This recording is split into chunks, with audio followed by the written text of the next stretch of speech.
Hi అండి, నమస్తే. నేను మీ Padmaja. Welcome to Sai Lahari vlogs. ఈరోజు మనం వడియాల పులుసు పెట్టుకుందామండి. వడియాలతో పులుసు ఏంటి అని అనుకుంటున్నారా? లేదండి, ఇది చాలా పాతకాలం వంటే. పెట్టుకుంటారు వడియాలతోటి పులుసు. మనం ఈరోజు అది ట్రై చేద్దాము. దానికి కావాల్సిన పదార్థాలు, నేను గుమ్మడికాయ వడియాలు తీసుకున్నానండి. ఇవి మినప వడియాలతో కూడా చేసుకోవచ్చు. మీ దగ్గర ఏవి అవైలబుల్గా ఉంటే వాటితో చేసుకోండి. గుమ్మడికాయ కానీ మినప వడియాలు కానీ, ఈ రెండిట్లో ఏదైనా సరే. ఇవి మనం సమ్మర్లో పెట్టుకుంటాం కదండి వడియాలు, అవేనండి. అప్పుడు సమ్మర్లో పెట్టాను నేను, అవి ఉన్నాయి. వాటితో ప్రకారమే చేసేస్తున్నాను నేను. ఇవి మన క్వాంటిటీ ఎంత పులుసు పెట్టుకుంటున్నాం అనే దాన్ని బట్టే తీసుకోవాలండి. నేను ఇవ్వండి ఇలా గుప్పెడితోటి 2 గుప్పెళ్ళు తీసుకున్నాను అంతే. ఇదిగోండి, ఉల్లిపాయ ఒకటి, పెద్ద సైజు ఉల్లిపాయ ఇలా కట్ చేసి పెట్టుకోండి. పచ్చిమిర్చి ఒక 4 పచ్చిమిర్చి సగం కట్ చేసి పెట్టుకోండి. ఒక మీడియం సైజ్ టమాటాలు ఒక 3 తీసుకొని ఇలా కట్ చేసి పెట్టుకున్నాను. కొంచెం కరివేపాకు, తాలింపు గింజలు, ఉప్పు. ఇది చింతపండు రసం అండి. ఒక చిన్న నిమ్మకాయ సైజ్ అంత చింతపండు నానబెట్టేసుకొని పులుసు తీసి పెట్టేసుకోండి. ఇలాగా కొత్తిమీర. ఇది పుట్నాల పొడి అండి. పుట్నాలు మనం వేయించిన శనగపప్పు అంటారు కదా, ఆ వేయించిన శనగపప్పుని 3 టేబుల్ స్పూన్లు తీసుకొని జస్ట్ మిక్సీ వేసుకొని ఇలా మెత్తగా పౌడర్ చేసి పెట్టుకున్నానండి. ఇలా మెత్తగా పౌడర్ చేసి పెట్టేసుకున్నాను. అల్లం వెల్లుల్లి పేస్ట్ అండి, 1 టీ స్పూన్ అండి అల్లం వెల్లుల్లి పేస్ట్. కారం వచ్చేసి 2 టీ స్పూన్లు, పావు టీ స్పూన్ పసుపు. ఆయిల్. ఎలా చేయాలో చూద్దాం రండి. ఇదిగోండి, పులుసు పెట్టుకోవడానికి ఒక గిన్నె పెట్టుకోండి పొయ్యి మీద. దానిలో ఒక 2 టేబుల్ స్పూన్ల ఆయిల్ వేసానండి. ఆయిల్ హీట్ ఎక్కింది. ఈ వడియాల్ని వేయించుకుందాము.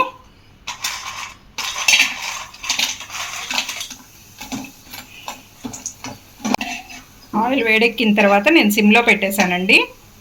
సిమ్లోనే వేయించుతున్నాను వడియాల్ని. ఇవి వేగిపోయినాయి. ఇవి తీసేద్దాం వేరే ప్లేట్లోకి. మిగిలినవి కూడా వేసేద్దాము.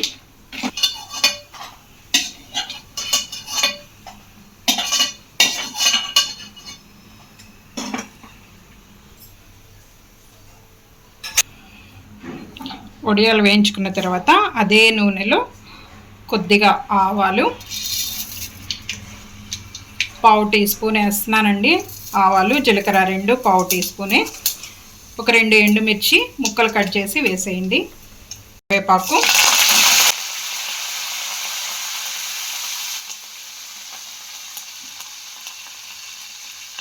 తర్వాత పచ్చిమిర్చి,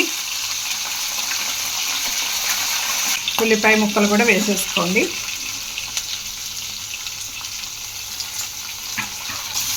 ఉల్లిపాయలు కొంచెం కలర్ మారే వరకు వేయించుకోండి.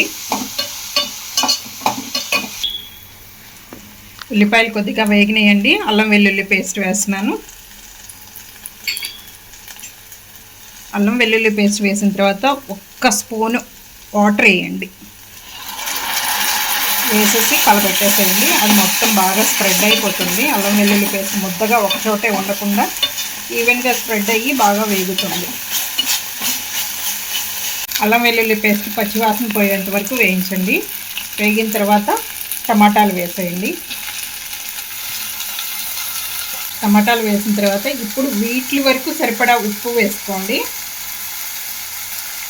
మనకి వడియాల్లో ఉప్పు ఉంటుందండి.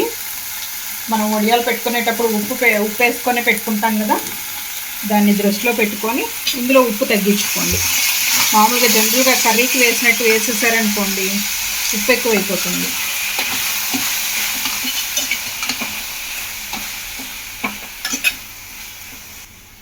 ఉప్పు వేసి ఇలా కలబెట్టేసిన తర్వాత మీడియంలో పెట్టేసుకొని స్టవ్ మూత పెట్టేసుకోండి. టమాటాలు మెత్తగా మగ్గే వరకు మగ్గనిద్దామండి.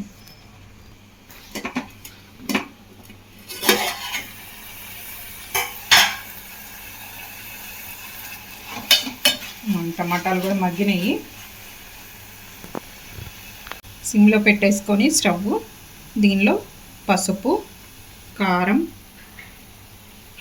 వేసి ఒకసారి కలబెట్టేసుకోండి. కలబెట్టేసుకున్న తర్వాత మనం చింతపండు పులుసు చేసి పెట్టుకున్నాం కదా, ఆ పులుసు ఇందులో వేసేసుకోండి.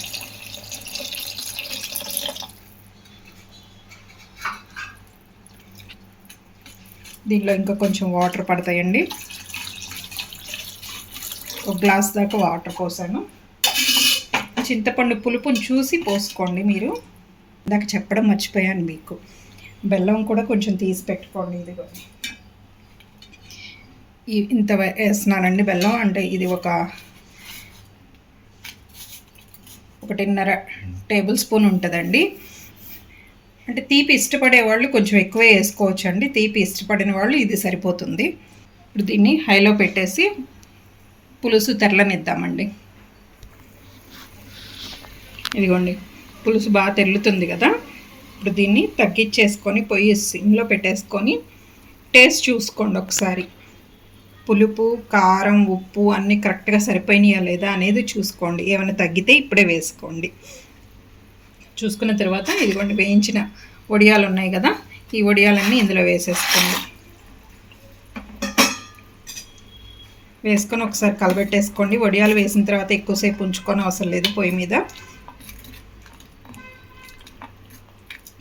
ఒక 1 మినిట్ ఉంచుకుంటే సరిపోతుందండి. కలిపేసి హైలో పెట్టేసుకోండి. ఇదిగోండి, ఈ బెల్లం ఉంది కదా, ఈ బెల్లం కూడా వేసేస్తున్నాను ఇప్పుడే.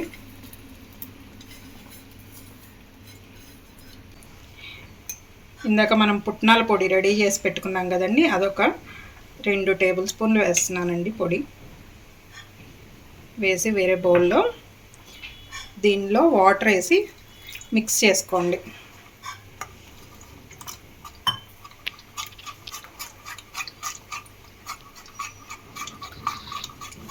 ఉండలు లేకుండా చూసుకొని బాగా మిక్స్ చేసేసుకోండి. ఇప్పుడు దీన్ని తీసుకెళ్ళి పులుసులో వేసేసుకున్నాము.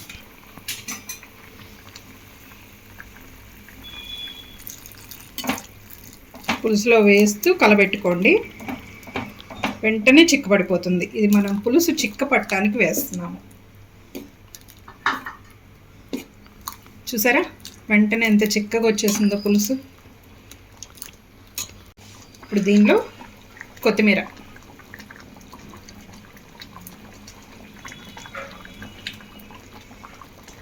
వేసేసుకొని కట్టేసుకోండి. ఇంకా పులుసు రెడీ అయిపోయిందండి.